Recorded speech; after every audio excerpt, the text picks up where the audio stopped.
Begitulah perumpamaannya, begitulah tamsilannya.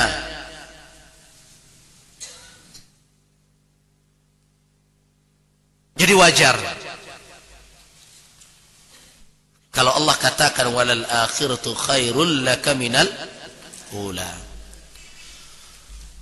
Wala sawfa yu'tika rabbuka fatarda. Lam yang kedua bukan lagi jawab qasam,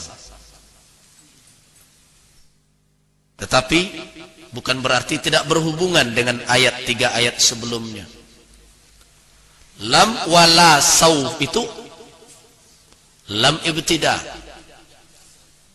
alinea baru, tetapi alinea ini berkait dengan yang sebelumnya. Allah telah hibur Rasulnya, Allah telah ingatkan Rasulnya. Ia tidak pernah membenci Rasulnya, tidak pernah meninggalkan Rasul. Bahwa Allah telah menyediakan ada kebaikan yang lebih besar untuk Rasul, yaitu kesenangan di akhirat, nikmat yang besar, dan itu juga untuk umat yang mau mengikuti Rasul. Wala sawfa yu'tika rabbuka fatarda. Tuhanmu akan memberikan kamu apa yang akan diberikan kepada Rasul. Banyak. Nah, ini untuk menyabarkan Rasul. Mereka membenci engkau, silahkan. Mereka mencaci engkau, silahkan. Mereka menuduh engkau bermacam-macam, memang itu pekerjaan mereka, orang musyrik. Tetapi ingatlah, wala saufa yu'tika. Saufa. Apa makna yang tersimpan pada saufa?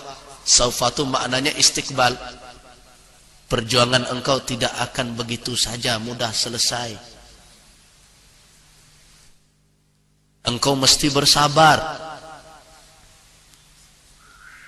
Apa yang engkau inginkan akan diberikan, tapi saufa akan.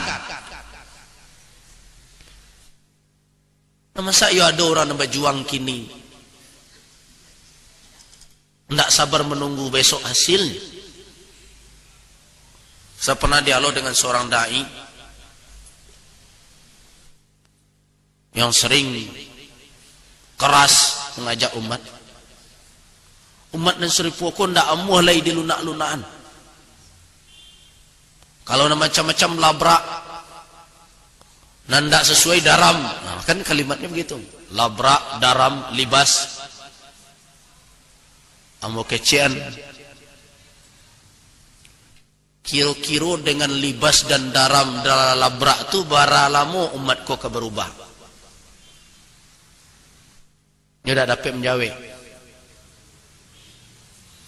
Kemudian yang kedua, dengan libas dan labrak itu kira-kira mudaratnya besar atau kecil lah, pernah dipreso.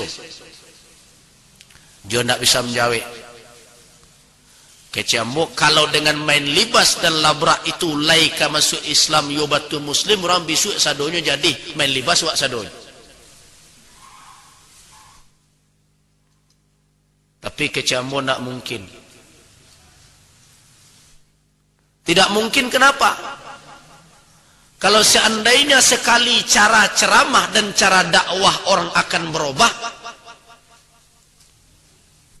Ambo Rasul mulai beko, kalau memang ada jaminan seperti itu, Ambo kumpulkan buku Ambo jual sadon. Jadi tidak ada guna ceramah isu lain. Orang lah sadar sadonya Pak.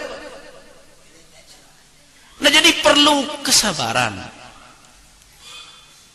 Jangan ada yang berfikir sekali berceramah, kau dan sa surau kuah, dan sa masjid kuah, kau jadi orang saleh sadonya. Ambo berdoa, saya taruh dalam hatinya, mudah-mudahan lah ada mendengar. Nah. Tapi bisakah dijamin?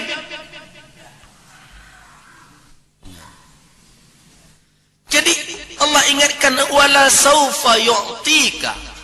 Tuhanmu akan memberikan, tapi saufa di situ akan.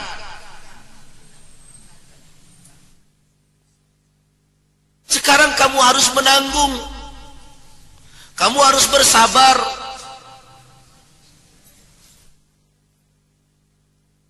Kamu harus pikul. Sabarlah. Dalam berceramah tidak semua orang akan suka kepadamu. Ada yang ngecen, Ustaz, ceramah Ustaz acok orang tersinggung. Kecambo kalau dipikir ada ceramah dan tidak menyinggung orang, ya tidak jadi ceramah. Ibu SMS, apalagi setelah ambo kecekkan. Jadi semenjak pengajian BTV bukan Kamis petang, Kamis sebelumnya, ambo mengecekkan dasar dari zikir khafi. Banyak yang nelpon, yang SMS. Kecekkan ambo membatan kaji orang terike. Ambo tak membatan, ambo kan menjalihkan hadis. Ikolah kedudukan hadisnya, iko sumbernya, ikolah kekuatannya. Jadi tugas ambo bukan batal membatalkan. Ambo kecen ambo fungsi ambo adalah sebagai pelajar ilmu pengetahuan. Ambo jalihkan ilmu. Nah, iko kekuatan hadisnya, siko analisanya, disiko kritiknya. Nah, di kajian dalam kajian ilmu tasawuf, disikolah sumbernya. Nah, iko analisa. Nah, iya ban kok di TV bisa baca. Kalau ndak diajan pula di TV, ndak lo mau baca di TV. Tapi karenalah di TV diajarkan orang berzikir menungkek lidah kalung langit, ambo harus wajib pula menyampaikan di TV yang seperti itu.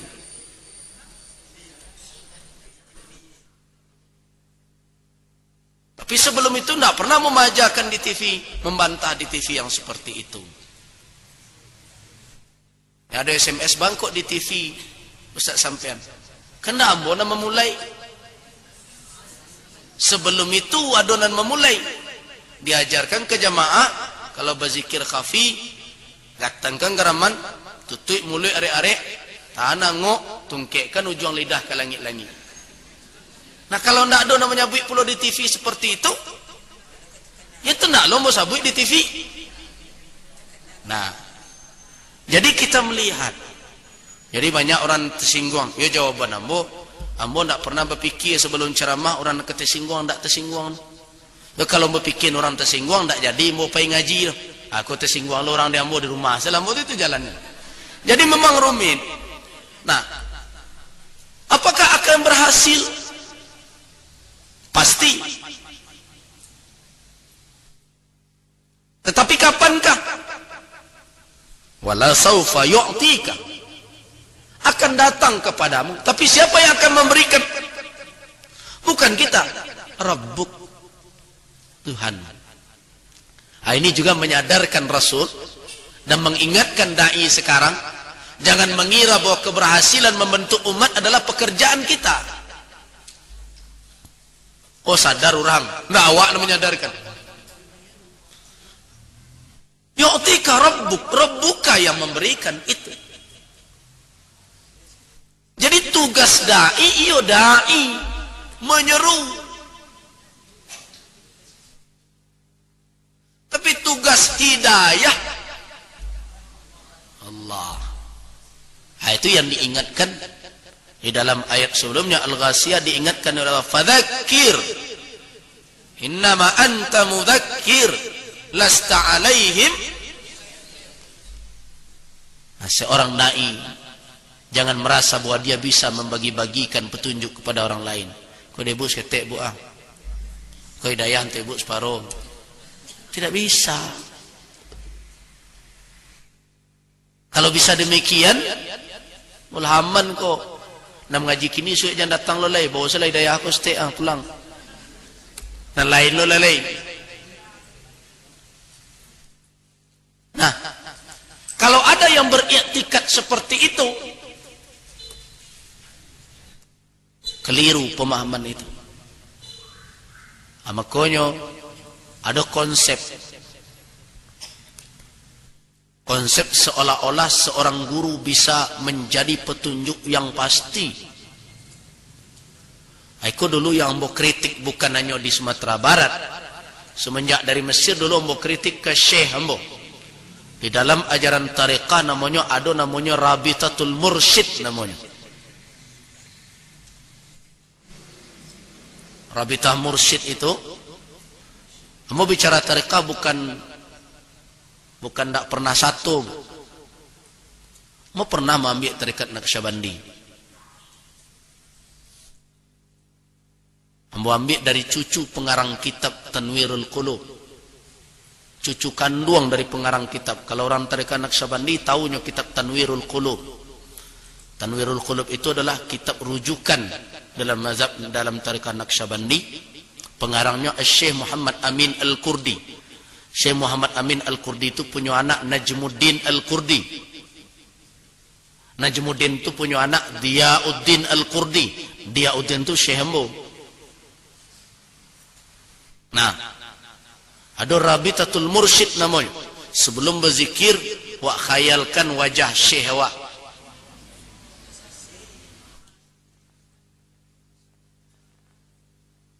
Itu dalam kondisi tawajuh. Biasanya sebelum membaca khatam, namukan khatam kawajkan. Itu diawali dulu dengan macam-macam. Ada Fatihatus Syarif, kata dia. Baca Fatihah. Ikhlasus Syarif, baca Qul Huwallahu Ahad. Wal Ashris Syarif, baca Wal Asri. Salawatus Syarif, baca salawat. Kemudian baru ada Piciamato, ada Rabitah Kubur namanya dulu. Khayalkan seolah-olah engkau dalam sakit maradul maut, sakit kemati. Wajah ajaluka, datanglah ajal engkau. Wabakiya man haulaka, menangislah sekeliling engkau. Fala haula wala laka wala quwwah illa billah. Fayughassilunaka, mereka membasuh engkau, memandikan engkau. Yuwakaffinuna, mereka mengkafani engkau dan menyolati engkau. Engkau dibawa ke kuburan, engkau diletakkan di liang lahat, engkau ditutup dengan papan, dan engkau ditimbun, dan engkau tidak bisa keluar lagi ketika itu. La yabqalaka siwallah. Nah, itu Rabitah Kubur namanya. Nah, itu tidak ada masalah. Tapi ada sesudah itu Rabitatul Mursyid. Khayal anna syekhaka, coba khayalkan bahwa syekh engkau lah yang akan membawa engkau ke hadapan Allah. Sempurnakanlah, i'tikadkanlah bahwa syekh engkau itu adalah wali Allah. Nah, berbagai macam cara-cara itu saya sendiri membantah waktu itu ketika dialog dengan khalifah dari syekh. Saya katakan, ana la a'taqid hadza. Kamu tidak bisa mengiktikadkan yang seperti ini. Kenapa? Karena saya yakin hidayah adanya adalah dari Allah Subhanahu wa taala. Terus Syekh Mo bertanya, dan apa pandangan engkau kepada guru engkau? Pandangan ambo ke guru ambo ndak lebih adalah jalinan mahabbah, kasih sayang, karena beliau adalah guru ambo. Nah, kalau toh teringat ambo ketika berzikir, karena zikir diajarkan dek guru ambo, ingatan ambo adalah sebagai cinta ambo ke guru ambo, rasa terima kasih di dalam hati dan syukur kepada Allah. Nah, barakah lapangnya orang tarikat di Mesir ketika ambo mengecek mereka itu, wadhaka maqamak. Nah, kalau baik itu i'tikad engkau, itu lolah makam engkau, pakai lolah nan serupa itu. Ati bo dewa siko, itu kerajunan salah atau nan serupa itu merusak kaji kami. Jadi kelapangan dalam berbeda pendapat juga harus. Jadi wala saufa yu'tika rabbuka, Tuhanmu akan memberikan kesuksesan kepadamu. Berujung nanti, ya Muhammad, sabar engkau menghadapi mereka. Sabar engkau menghadapi berbagai macam tingkah pola mereka. Allah akan berikan kepadamu. Benarkah janji Allah? Terbuktikah? Terbukti.